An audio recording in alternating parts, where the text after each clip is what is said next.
এই ম্যাচেও Lionel Messi record করেছেন, রেকর্ড ভেঙেছেন, নিজের রেকর্ড নতুন করে লিখেছেন, কিন্তু সেই আলোচনাগুলো আজকের এই ডিসকাশনটা, যেই ম্যাচে জয়ের মাধ্যমে রাউন্ড অফ 32 এই ম্যাচে জয়ের মাধ্যমে রাউন্ড অফ 16 আর্জেন্টিনা ইনশিওর করলো। লিওনেল মেসির অনন্য উচ্চতায় চলে যাওয়া, লিডিং গোল স্কোরার হওয়া, নতুন করে টানা গোল করে নতুন নতুন রেকর্ড করে, সেই আলোচনাগুলো আসলে শুরুতে আসছে না। আর্জেন্টিনা 3-2 জয় পেলেও, আর্জেন্টিনা রাউন্ড অফ 16 প্রগ্রেস করলেও ডিসকাশনের শুরুতে আসছেই the way actually Cape Verde আজকে এক্সিকিউট করেছে, the way Argentina ugly football display করেছে, দ্য ওয়ে অনেক ক্ষেত্রে আসলে কি করতে চাইছে আর্জেন্টিনা, ইটালিয়ান স্লো ফুটবলকে আবার নতুন করে, যেহেতু তারা বিশ্বকাপে নেই, এবারের ওয়ার্ল্ড কাপে রিইন্ট্রোডিউস করতে চায় কিনা, সেরকম কোনো টেন্ডেন্সি তাদের মধ্যে কাজ করছিল কিনা, সেই প্রশ্ন জেগেছে। আজকের এই ম্যাচে প্রশ্ন জেগেছে যে এই আর্জেন্টিনা, লিওনেল মেসির আর্জেন্টিনা, যেই দলকে কেন্দ্র করে কোটি কোটি মানুষের আবেগ আর সমর্থন একাকার হয়ে যায়, সেই আর্জেন্টিনা এবারের বিশ্বকাপে এই ফুটবলকে যদি ডিসপ্লে করতে থাকে তাহলে কত দূর পর্যন্ত যাবে। এই আর্জেন্টিনা, যে আর্জেন্টিনার ডিফেন্সে বড় ধরনের ফাটল বাঁচিয়ে আপনি বলতেই পারেন, এক্সট্রা টাইমে চলে যাওয়া ম্যাচের শেষ 10 মিনিটে যেভাবে এমি মার্টিনেস গোলবার সামলেছেন, যদি এটা অন্য কোনো দলের বিপক্ষে হতো যেখানটার ফিনিশার কেপো ভার্দের থেকেও বেটার, যদি অন্য কোনো দলের বিপক্ষে হতো যেখানে সিডনি লোপেজের মতো আরো 3-4 জন অন্তত প্রপার স্ট্রাইকার রয়েছেন, হয়তো এই ম্যাচের ফলটা অন্যদিকে যেতে পারত। এখন এই ম্যাচে আর্জেন্টিনা শেষ পর্যন্ত অতিরিক্ত সময়ে গড়ানো ম্যাচে শেষ পর্যন্ত 3-2 জয় পেলেও, এই জয় আর্জেন্টিনাকে, তাদের ম্যানেজমেন্টকে, ফ্যান্সদেরকে, ইভেন লিওনেল মেসিকে স্বস্তি দেবে না। যে ম্যাচে আর্জেন্টিনার জয়ের কথা ছিল অনেক বেশি ক্লিয়ার কাট ব্যবধানে, সেই ম্যাচটা একটা সময় মনে হচ্ছিল, ম্যাচ শেষ হবার 2-3 মিনিট আগেও মনে হচ্ছিল যে পেনাল্টি শুট আউটে চলে যেতে পারে। ম্যাচ শেষ হবার কয়েক মিনিট আগেও মনে হচ্ছিল যে পেনাল্টি শুট আউটে যদি এই ম্যাচ চলে যায়, ফজিনা ভার্সেস এমি মার্টিনেজের সেই পরীক্ষায় জিতবেটা কে। মনে হচ্ছিল যে নবাগত কেপ ভার্দে 5 লাখ জনসংখ্যার এই দেশটার বীরত্ব গাথা লিখা ফজিনহা শেষ পর্যন্ত হয়তো অতিরিক্ত সময় পার হয়ে পেনাল্টি শুট আউটে চলে গেলে এমি মার্টিনেজের বীরত্বকে খাটো করে তার দলকে জিতিয়ে দেবেন। এই যে স্নায়ুক্ষয়ী উত্তেজনা, এই যে রোমাঞ্চ ক্রিয়েট করেছিল আজকের ম্যাচে কেপ ভার্দে, সেটার চান্সেস গুলো আলটিমেটলি আর্কিটেক্ট করেছে আর্জেন্টাইন প্ল্যানিং। 29 মিনিটে কি অসাধারণ গোল লিওনেল মেসির, এবং সেই মার্টিনেজের পাস থেকে, লিসান্দ্রো মার্টিনেজের সেই পাস থেকে যখন লিওনেল মেসি গোল করলেন, তারপরে মনে হচ্ছিল যে আরো অন্তত 2-3টা গোল হবে। ওজিনহা ভার্সেস লিওনেল মেসি, 1 মেসি 0 ওজিনহা। মনে হচ্ছিল যাকে নিয়ে এত রূপ কথা লেখা হয়েছিল, ঘানার ওঝা যে দলকে নিয়ে চ্যালেঞ্জ জানিয়েছিল, আজকে হয়তো সেটা দারুণ একটা উত্তর দেবে আর্জেন্টিনা। শেষ পর্যন্ত সেই ওঝার ভবিষ্যৎবাণী সত্য হয় নাই, but the way Argentina win this match, ঘানার সেই ওঝাকে স্যালুট জানাতেই হচ্ছে যে তিনি বাজি ধরেছিলেন আসলেই যোগ্যতম একটা দলের পক্ষে।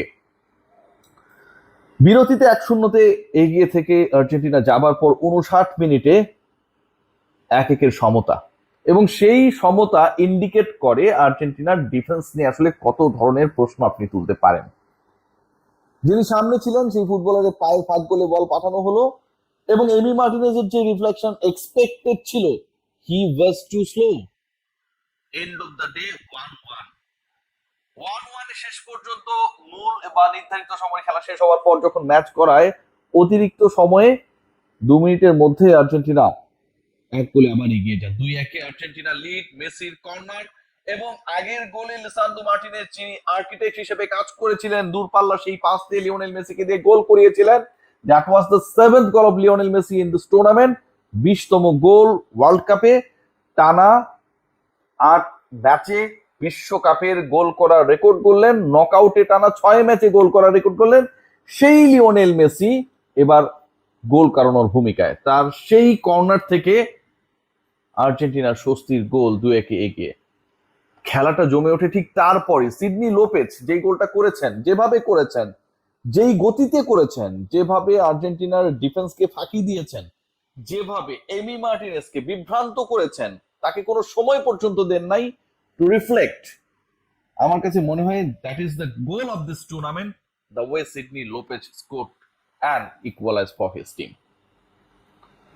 শেষ পর্যন্ত আবারও গোল হয়েছে। ম্যাচ শেষের 3-4 মিনিট আগে আর্জেন্টিনার হয়ে আরো একটা গোল হয়েছে। ক্রিস্টিয়ান রোমেরো সেই গোলটা করেছেন, আবারও লিওনেল মেসির সেই কর্নার, বাট সেই গোলটা ওন গোল হিসেবে দেওয়া হলেও Romero ultimately played a very very big role to score this goal. ওই পজিশনে লিওনেল মেসি যেভাবে যেখানটায় বলটাকে পাঠিয়েছিলেন, অ্যান্ড দেন ফাইনালি সেটাকে জালে জড়ানো, ওজিনাকে ফাঁকি দেয়া, যাকে আসলে কোনোভাবেই ফাঁকি দেয়া যাচ্ছিল না। অন্য কোনো গোলকিপার হলে হয়তো লিওনেল মেসি আজকে হ্যাটট্রিকও করে ফেলতে পারতেন। সেই জায়গায় ক্রিস্টিয়ান রোমেরোর এই গোল 3-2 আর্জেন্টিনাকে এগিয়ে দেয়। তারপরেও স্বস্তি আসছিল না, কারণ শেষ বাজি কখন বাঁচবে। বারবার পিছিয়ে পড়ার পর কেপ ভার্দে যেভাবে প্রত্যাবর্তনের রূপকথা লিখছিলেন, যেভাবে নতুন করে সিন্ড্রেলার গল্প লিখছিলেন, তাতে এই ম্যাচটায় আর্জেন্টিনার সবচেয়ে বড় ফ্যান বা সমর্থকরাও আজকে ড্যাম শিওর ছিল না যে তাদের প্রিয় দল জিততে পারবে। Being an Argentine fan, I was really annoyed.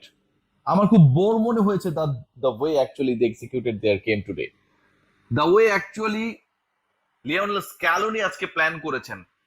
Argentina energy বাঁচাতে চায়, নাকি প্রতিপক্ষকে ছোট করতে চায়, নিজেদেরকে রিল্যাক্স রাখতে চায়, নাকি অনেক বেশি প্যানিকে তারা চলে গেছে?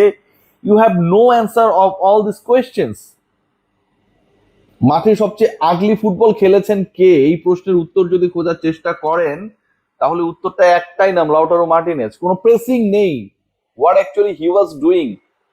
পরবর্তীতে আলভারেজ আসার পরে কিছুটা হলেও ম্যাচের গতি বেড়েছিল, আক্রমণের ধার বেড়েছিল, বাট যেই অ্যাটাকটা আসলে আর্জেন্টিনার কাছ থেকে আমরা আশা করি, যে দ্বৈত অ্যাটাক আমরা ডেম্বেলে এবং একই সাথে এমবাপ্পের কাছ থেকে পাই, যেই অ্যাটাক আমরা কুনিহা এবং একই সাথে ভিনি জুনিয়রের কাছ থেকে পাই, সেই অ্যাটাকের জায়গাটা তো আর্জেন্টিনার নাই রে ভাই। All the things done by Lionel Messi. তিনি গোল করছেন, টানা 4 ম্যাচে গোল করলেন, তিনি চান্সেস ক্রিয়েট করছেন, তিনি ফ্রি কিক নিচ্ছেন, তিনি কর্নার কিক মারছেন, সেই কর্নার থেকে তার সতীর্থরা গোল করছে। তিনি এমন একজন ক্যারেক্টার হিসেবে মাঠে থাকছেন যাকে পাহারা দিতে গিয়ে স্পেস ক্রিয়েট হচ্ছে। বাকিরা কোথায়? ফ্রান্সের এমবাপ্পের সাথে ডেম্বেলে থাকেন, না পারলে আরেকজন গোল করেন। ভিনি যদি না পারেন কোনো কারণে সেখানটায় কুনিয়াকে আমরা দেখি, বাট লিওনেল মেসির পাশে সেই ডেম্বেলে, সেই কুনিয়ারা কোথায়? লাউটারো মার্টিনেজ একজন আছেন, শুধু নামেই আছেন।